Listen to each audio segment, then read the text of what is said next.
महाराष्ट्र में देवेंद्र फडणवीस ने तीसरी बार मुख्यमंत्री पद की शपथ ले ली है। आपको बता दें कि भारतीय जनता पार्टी, शिवसेना और इसके साथ साथ अजीत पवार का एनसीपी गुट, इन तीनों पार्टियों ने मिलकर महायुति गठबंधन में सरकार बनाने का काम किया। लिहाजा देवेंद्र फडणवीस, जो कि 2014 में महाराष्ट्र के पहली बार मुख्यमंत्री बने थे, अब 2024 में तीसरी बार मुख्यमंत्री बनते हुए नजर आए हैं। आपको बता दें कि महायुति गठबंधन ने इस शपथ ग्रहण समारोह के दौरान कुछ इस तरीके से भी साथ बिछाने की कोशिश की, कुछ इस तरीके से यहाँ पर अपने सहयोगी दलों को यहाँ पर साथ लेने की कोशिश की, जिसके दम पर यहाँ अजीत पवार और Eknath Shinde, deputy chief minister, सबसे बड़ी लड़ाई देखने को मिली एकनाथ शिंदे को लेकर के, क्योंकि Eknath Shinde deputy chief minister बनने को राजी नहीं थे।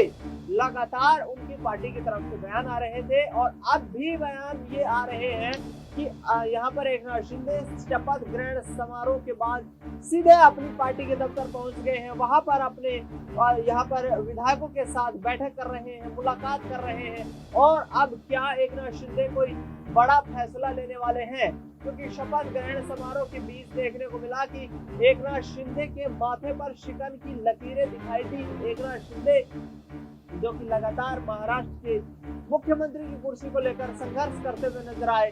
2019 में सरकार बनने पर तो देवेंद्र फडणवीस और उद्धव ठाकरे के बीच लड़ाई थी, लेकिन 2024 में एकनाथ शिंदे और यहाँ पर देवेंद्र फडणवीस के बीच लड़ाई देखने को मिली। लिहाजा यहाँ पर देवेंद्र फडणवीस को बीजेपी मुख्यमंत्री बनाने में कामयाब होते हुए नजर आई और एकनाथ शिंदे डिप्टी सीएम की शपथ तो ले चुके हैं, लेकिन अब बड़ा सियासी खेल करने की तैयारी में है। आपको बता दें कि एकनाथ शिंदे के पास वर्तमान में 57 विधायक हैं। उनकी पार्टी ने 86 सीटों पर चुनाव लड़ा, 57 सीटों पर जीत दर्ज करने में कामयाब रहे और महाराष्ट्र के सीएम की कुर्सी को लेकर के लगातार अपना दावा भी मजबूत करते रहे। लेकिन अंतिम वक्त आने तक यहाँ पर एकनाथ शिंदे के नाम पर सहमति नहीं बन पाई।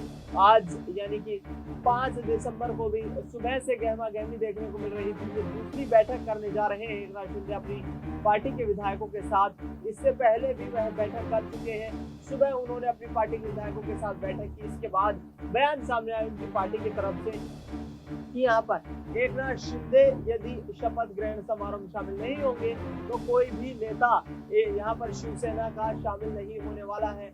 बड़ा झटका देने की तैयारी में थे, लेकिन एकनाथ शिंदे ने आखिरकार महाराष्ट्र के डिप्टी चीफ मिनिस्टर की जिम्मेदारी को संभाल लिया है और अब बैठकों का दौर शुरू हो चुका है। पहले भी हम लगातार इस चीज को लेकर के चर्चा करते रहे हैं कि महाराष्ट्र में एकनाथ शिंदे और देवेंद्र फडणवीस के बीच जो लड़ाई है, ऐसे में चुनौतीपूर्ण लड़ाई एकनाथ शिंदे के लिए, देवेंद्र फडणवीस के लिए काफी आगे आने वाले वक्त में दिलचस्प हो सकती है, क्योंकि देवेंद्र फडणवीस के लिए यहाँ पर सरकार चलाना आसान नहीं होगा।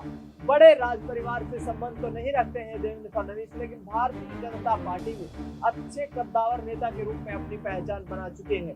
वर्ष 1997 में पहली बार नागपुर नगर पालिका के चेयरमैन बनते हैं और उसके बाद मुड़ करके नहीं देखते हैं और लगातार उसके बाद से महाराष्ट्र विधानसभा के सदस्य रहते हुए अपना सियासी सफर जारी रखते हैं। 2014 में बीजेपी और एक यहाँ पर शिवसेना मिलकर के चुनाव लड़ती है। दोनों पार्टियां लगातार यहाँ पर चुनाव लड़ते हुए मजबूती के साथ एक दूसरे को टक्कर देते हुए नजर आती है। लिहाजा एकनाथ शिंदे की शिवसेना उस वक्त संयुक्त शिवसेना होती थी। बीजेपी और शिवसेना के बीच इस बात को लेकर के सहमति बनी कि देवेंद्र फडणवीस इस बार मुख्यमंत्री बनेंगे।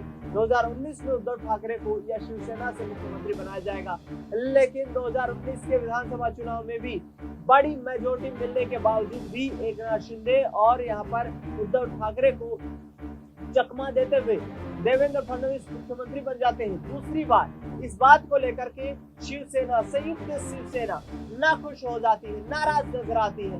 एकनाथ शिंदे और उद्धव ठाकरे फैसला करते हैं कि अब बीजेपी के साथ गठबंधन तोड़ देना चाहिए और उसके बाद रुख कर लेते हैं यहाँ पर एनसीपी और कांग्रेस पार्टी का।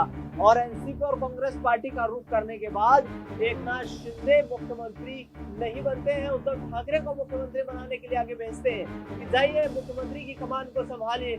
और वहां पर करीब 14 महीने तक यहाँ उद्धव ठाकरे सरकार चलाते हुए नजर आते हैं। मुख्यमंत्री बन जाते हैं, लेकिन बीजेपी इससे इनमारी करती हुई नजर आती है।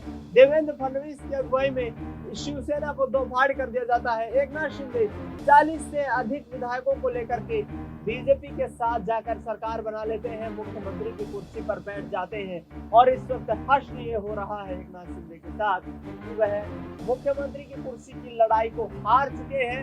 मुख्यमंत्री की कुर्सी की लड़ाई को लेकर के जिस तरीके से लगातार यहाँ पर बीजेपी और शिवसेना के बीच जो संघर्ष देखने को मिल रहा था, एकनाथ शिंदे की स्वास्थ्य स्थिति खराब हो गई थी, अपने गृह जिले तारा लौट चुके थे, उसके बाद थाने पहुंच जाते हैं, वहां पर विधायकों की मीटिंग बुलाते हैं, मुंबई में विधायकों की मीटिंग बुलाते हैं, गहन चिंतन मंथन करते हुए नजर आते हैं। लेकिन महाराष्ट्र सीएम कुर्सी यहाँ पर एकनाथ शिंदे से छीन चुकी है। अजीत पवार और एकनाथ शिंदे महाराष्ट्र में डिप्टी सीएम बने हैं, जबकि प्रधानमंत्री नरेंद्र मोदी, केंद्रीय गृह मंत्री अमित शाह और तमाम बीजेपी के दिग्गज नेताओं की मौजूदगी के बीच देवेंद्र फडणवीस तीसरी बार महाराष्ट्र के मुख्यमंत्री के तौर पर इनके यहाँ पर कार्यशैली को निभाते हुए आगे नजर आएंगे। अब देखना यह होगा कि आखिरकार किस तरीके से एकनाथ शिंदे और अजित पवार यहाँ पर सरकार को चलाने में अपना सहयोग दे पाएंगे। तो यह होगा कि आखिरकार अब जो पोर्टफोलियो बनेगा, यानी कि जो विभागों का बंटवारा होगा, मंत्रालयों का बंटवारा होगा,